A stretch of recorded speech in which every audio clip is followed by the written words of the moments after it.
The sun was setting over Lakeview Estates, Florida, casting a golden sheen across the water as I stood on my private dock, the one I'd poured my life savings into. My name's James Carter, a retired naval maritime engineer with 15 years of service, and this dock wasn't just wood and nails, it was my dream, my reward for decades of cramped ship quarters and deployments. I bought this lakefront home for $450,000, every penny earned through sweat and sacrifice, to build a boat and live out my days in peace. But peace wasn't what I got when I crossed paths with Margaret Ellison, the HOA president with a smile as cold as steel and a yacht parked where my dock used to be. It started with a phone call from the HOA office while I was on a fishing trip with old Navy buddies. A cheerful receptionist told me to talk to Margaret about Marina renovations. I hadn't received any notice about changes to my dock, which my deed clearly stated was my private property. When I got home, orange construction barriers surrounded my dock, a sign reading, HOA maintenance area, no entry. My blood ran hot. I drove to the HOA office, where Margaret, mid-50s with perfectly styled brunette hair and a designer suit, sat behind a desk littered with photos of herself at charity galas. "Mr. Carter," she said, not bothering to stand, "your dock is part of our new high-end yacht facility. You'll be reassigned a spot further down the shore." Her tone was patronizing, like she was explaining rules to a child. I slid my deed across her desk. "This says the dock is mine. The HOA manages common areas, not private property." Margaret pushed a folder toward me with a smirk. "Our temporary renovation statute, passed last month, gives us authority over all marina structures for community improvement." I hadn't been notified of any meeting, and her claim that I should check my spam folder only fueled my suspicion. That evening, I pored over my property documents. The deed was ironclad, but the HOA bylaws had a vague clause about amenity adjustments. No email about a special session existed in my archives, and the bylaws required 14-day written notice for such votes. Margaret was bending rules, and I knew why when I saw her 60-foot yacht, Ellison's Pride, moored in my spot, its polished hull mocking me under the moonlight. The next day, I confronted her again, but she brushed me off. "File a complaint if you're unhappy," she said, her eyes glinting with smug certainty. As I walked home, I noticed her yacht still in my space, surrounded by my barricaded dock. My neighbor, Henry Thompson, a retired judge, approached quietly. "Margaret's done this before," he whispered. "She targets prime properties, makes up rules, and gives them to her country club friends." He pointed out other reassigned docks, all hosting oversized vessels owned by her allies. "She's turning our marina into her private yacht club," he said. My resolve hardened. I'd faced hostile waters in the Navy. I wasn't backing down from a power-hungry HOA tyrant. Margaret's reign wasn't just about docks. Residents whispered about her targeting gardens, side yards, even a kid's fishing pond, rezoning them for her benefit. My sister, Emily, an investigative journalist, arrived unexpectedly and dove into the mess. "This is small-town corruption at its finest," she said, her eyes gleaming. She uncovered a private online group of 20 residents who'd faced Margaret's intimidation fines, violations, threats but were too scared to fight back. Emily's research revealed Margaret's board, led by her lackey, William Grant, a real estate agent, was pushing homes with promises of exclusive yacht club amenities. His listings used Margaret's marina renderings, labeled as confirmed developments, targeting wealthy outsiders. I dug into harbor regulations, leveraging my maritime expertise. Margaret's project violated state riparian rights laws and lacked permits from the Department of Environmental Protection.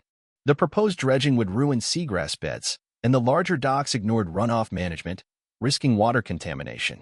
I drafted a letter to the HOA board, copying every member, demanding my property rights be restored. 3 days later, I received a stack of violation notices ras too tall, unapproved paint, even a citation for a model sailboat on my windowsill, a gift from my late mother.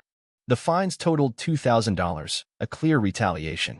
When I posted about it on the community forum, my post was deleted, and I got a warning for spreading false information. Margaret's nephew ran the forum, silencing dissent.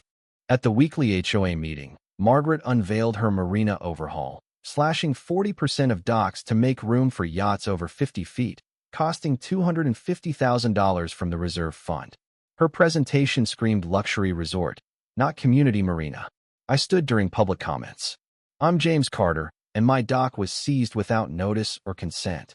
Before I could finish, Margaret cut me off, citing her statute in a unanimous board vote. I held up the HOA newsletter. No mention of this project here.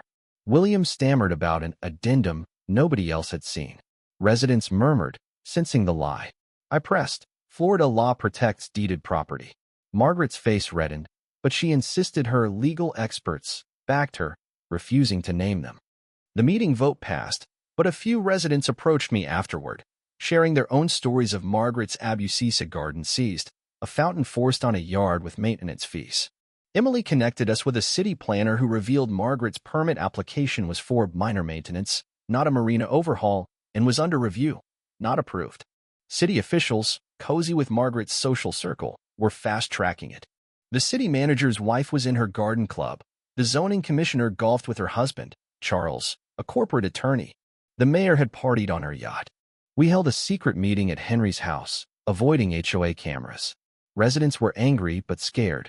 Emily insisted we tackle the systemic abuse, not just my dock. One resident had emails of Margaret soliciting favors for HOA leniency. Another found consulting fees paid to her brother's company. Margaret learned of our meeting. William was spotted photographing cars outside Henry's. She escalated, declaring all waterfront structures under HOA control, citing emergency safety concerns. That evening, a crew began demolishing my dock, claiming structural deficiencies on a forged report signed by William. They broke my father's handcrafted fishing rod, passed down from my grandfather, among the debris.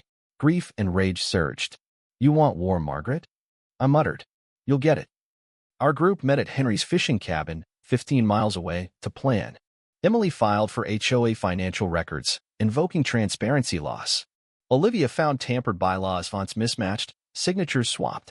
My report detailed environmental violations.